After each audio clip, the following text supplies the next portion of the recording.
Assalamualaikum warahmatullahi wabarakatuh. Selamat datang di kelas ekonomi. Ekonomi itu mudah dan berdaya guna.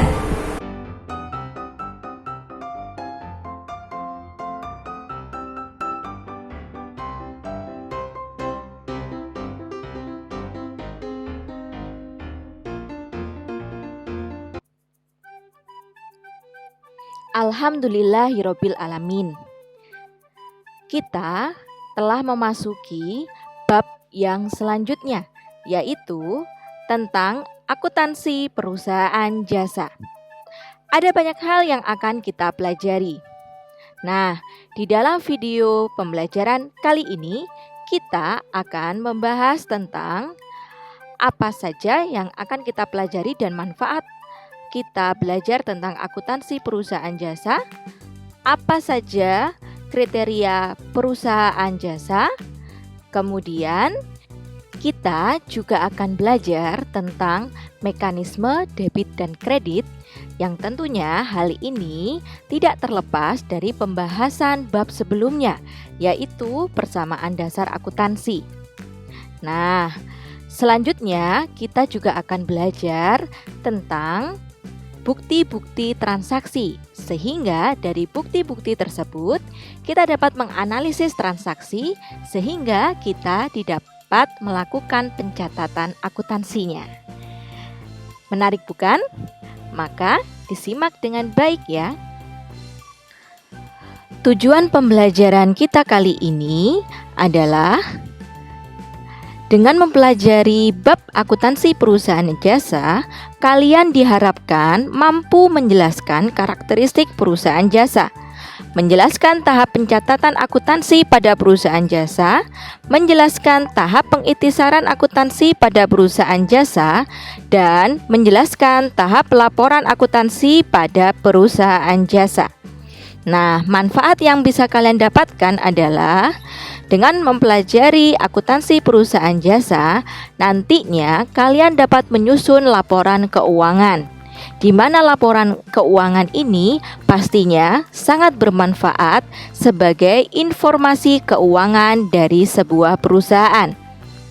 Dengan adanya informasi keuangan ini, maka manajemen perusahaan dapat memberikan kebijakan atau keputusan terkait hal-hal strategis yang berhubungan dengan perusahaan tersebut. Sangat menarik ya.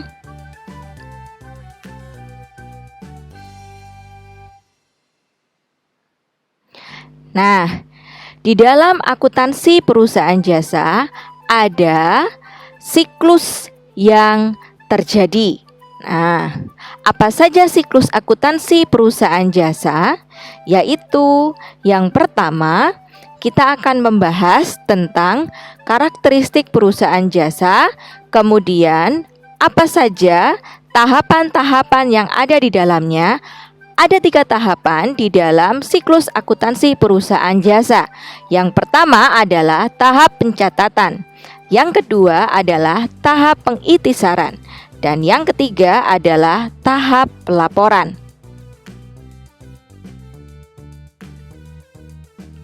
Apa saja karakteristik perusahaan jasa? Perusahaan jasa adalah perusahaan yang kegiatan utamanya atau basis bisnisnya adalah membuat produk tidak berwujud berupa jasa atau layanan dengan tujuan mencari laba atau melayani masyarakat. Nah, ciri-ciri perusahaan jasa adalah yang pertama, perusahaan jasa menawarkan produk yang tidak berwujud. Dan yang kedua, standar harga untuk suatu layanan yang ditawarkan perusahaan jasa itu sulit diukur. Apa saja contoh-contoh perusahaan jasa di dalam kehidupan kita sehari-hari? Seperti lembaga jasa keuangan, ada perbankan, sekuritas, asuransi, dan lain sebagainya. Kemudian ada Pegadaian, PT KAI, Pertamina, Telkom Indonesia, Garuda Indonesia, dan lain sebagainya. Perusahaan-perusahaan ini memberikan jasa layanan dan juga menghasilkan produk-produk jasa lainnya. Selanjutnya, kita akan membahas tentang apa itu rekening atau akun di dalam akuntansi. Perlu kita pahami bahwa di dalam akuntansi kita harus memahami tentang akun yang menjadi bagian penting di dalam pencatatan akuntansi. Nah, apa saja itu? Di setiap perusahaan jasa, dagang, atau manufaktur memiliki ciri khas atau akun yang bisa jadi sama atau berbeda satu sama lainnya. Nah, akun itu sendiri atau account ya dalam bahasa Inggrisnya atau perkiraan adalah bangunan dasar dari akuntansi. Apa saja klasifikasi dari rekening? Di bab sebelumnya, kita telah memahami bahwa persamaan dasar akuntansi adalah aset atau aktiva sama dengan pasiva.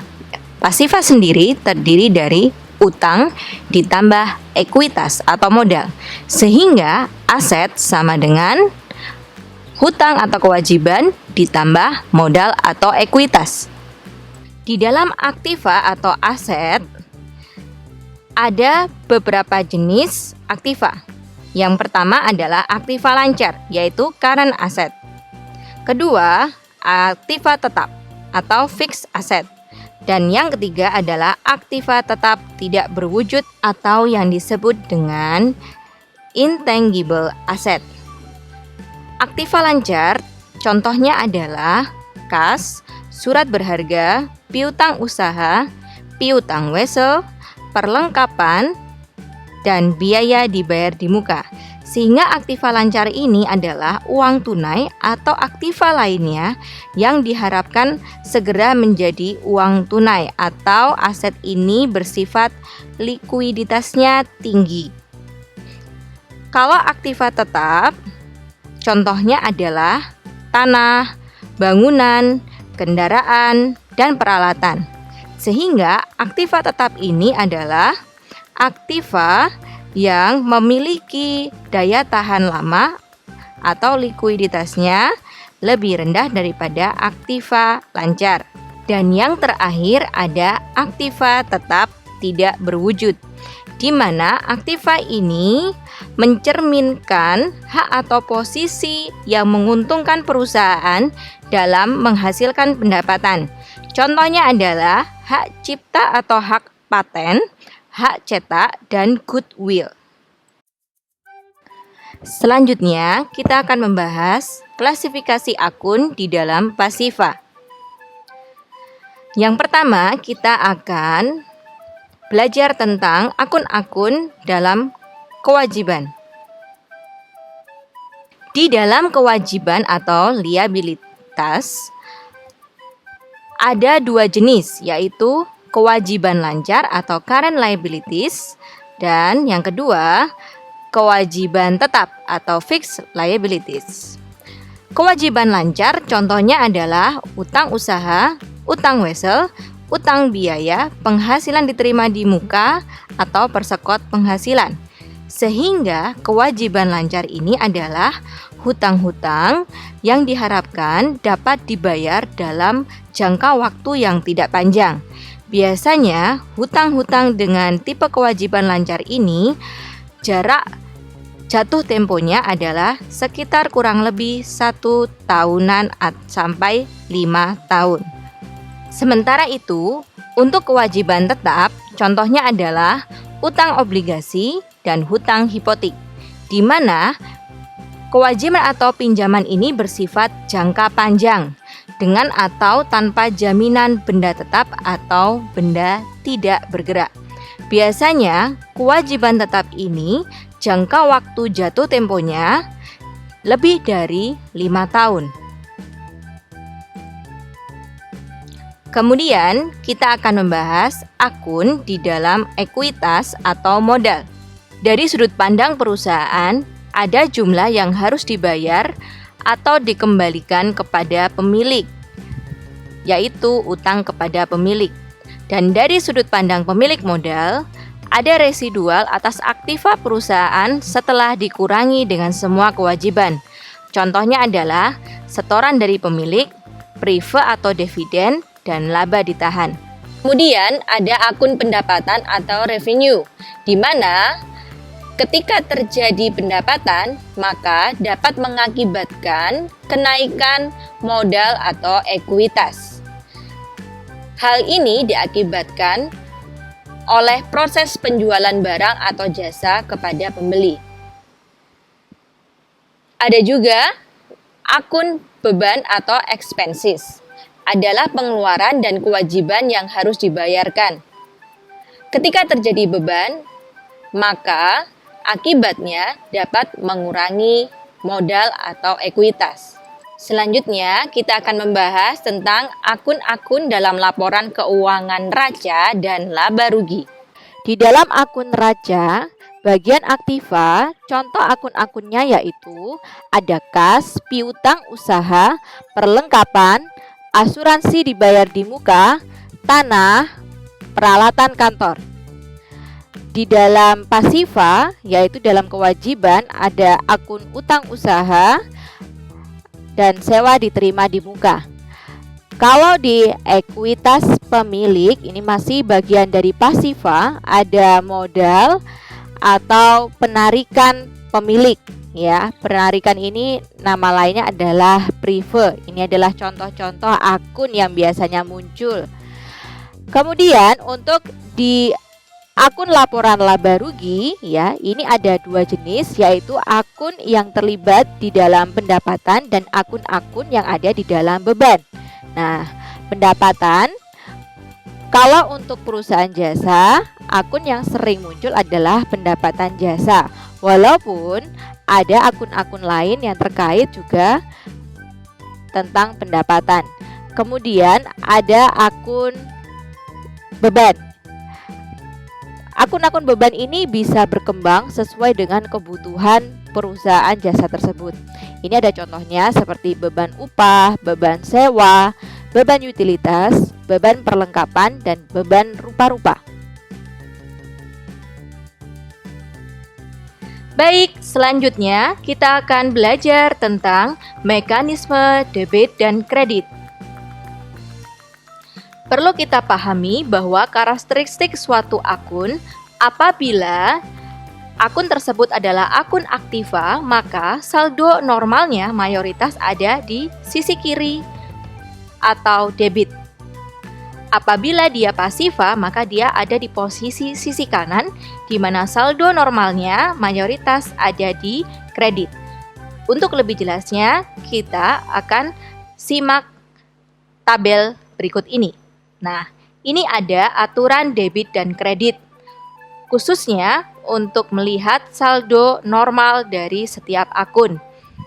Untuk akun harta, jika terjadi penambahan ada di debit, pengurangan ada di kredit, saldo normalnya ada di debit. Untuk akun hutang, nah akun hutang ini termasuk dalam kategori pasiva, sehingga penambahannya ada di kredit, pengurangnya ada di debit, dan saldo normalnya ada di kredit. Untuk modal, saham, dan laba ditahan, posisi penambahannya ada di kredit, pengurangan ada di debit, dan saldo normalnya ada di kredit. Untuk prive dan dividen, nah prive dan dividen ini sebenarnya masuk kategori akun pasiva. Namun perlu diperhatikan di sini, penambahannya berbeda dengan akun pasiva lainnya seperti modal atau pendapatan. Di sini, prive dan dividen penambahannya berada di debit, sementara pengurangannya ada di kredit dan saldo normalnya ada di debit. Untuk pendapatan, penambahannya ada di kredit, pengurangan ada di debit, saldo normal ada di kredit. Kemudian untuk biaya, nah biaya itu sendiri sebenarnya di sini kita dapat menggolongkannya di bab sebelumnya itu kategorinya mengurangi modal, ya kan? Sehingga kondisi biaya ini akan mengurangi modal. Namun di dalam aturan debit kreditnya, biaya ini memiliki karakteristik seperti akun aktiva, di mana penambahannya yaitu di debit, ya, dan pengurangannya ada di kredit. Saldo normalnya juga akan ada di debit, ya, sehingga biaya ini lebih cenderung ke aktiva. Oke, selanjutnya untuk harta itu sendiri sebenarnya ada banyak akun-akun, ya, yang masuk dalam kategori harta. Contohnya seperti yang kita bahas sebelumnya, ada namanya akun perlengkapan, akun peralatan, kemudian ada akun piutang, akun kas, dan lain sebagainya. Demikian pembahasan kali ini. Semoga dapat menjadi ilmu yang bermanfaat. Banyak-banyak berlatih agar bisa lebih memahami. Sampai jumpa di pembahasan materi selanjutnya. Wassalamualaikum warahmatullahi wabarakatuh.